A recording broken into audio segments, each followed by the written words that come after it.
အားလုံးကျွန်တော်စကားလေးနည်းနည်းပြောချင်ပါတယ်မနှက်ပြန်ကျွန်တော်အမေမွေးနေ့ဆိုရင်ကျွန်တော်ဒီနေ့ရေးခဲ့တဲ့ချင်းလေးပါ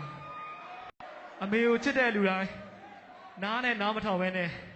နှလုံးသားနဲ့နားထောင်ပေးပါလို့ကျွန်တော်ပြောချင်ပါတယ်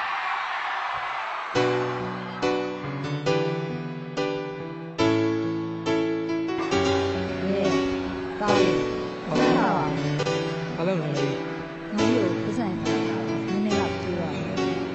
အားလုံးလည်းလည်းရတော့ငါကောင်ငယ်ကိုကြည့်ဖို့ပြည့်တယ်ဒီနေ့လည်းပြောရတော့ပြန်ဆက်တယ်အားလုံးလည်း3ရာကောက်ကိုနောက်ပြင်းနဲ့ရဲလေးရဲ့ဘဝကိုမွေးခဲ့တဲ့အမေငယ်စဉ်ကမသိခဲ့ပါဘူးအမေကျေးဇူးနားလဲပြီးတော့တည်တတ်ဖို့လည်းမရှိခဲ့ပါဘူး1996ခုနှစ်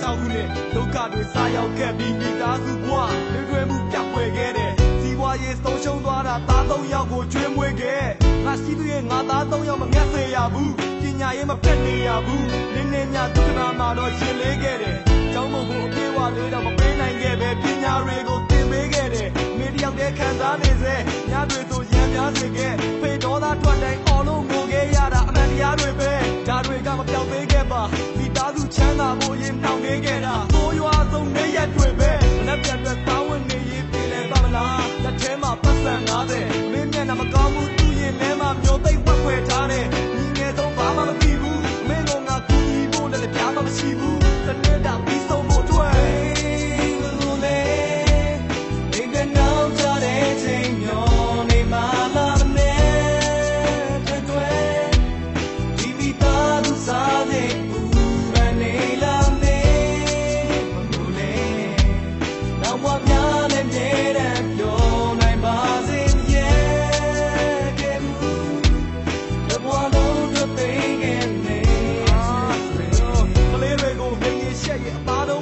ချက်ကျွေးခဲ့တာအပိရင်နဲ့အယိုးဟင်းတွေကအမဲတွက်ဟင်းလားဒါတွေကအမဲတွက်တရားလားမြင့်မို့တော့ဘလောက်မြင့်လို့လဲနိုင်ရှင်ရင်နေနေလေးပဲစိတ်ထဲမှာတစိမ့်စိတ်တွင်းမြဲမျက်ရည်တွေ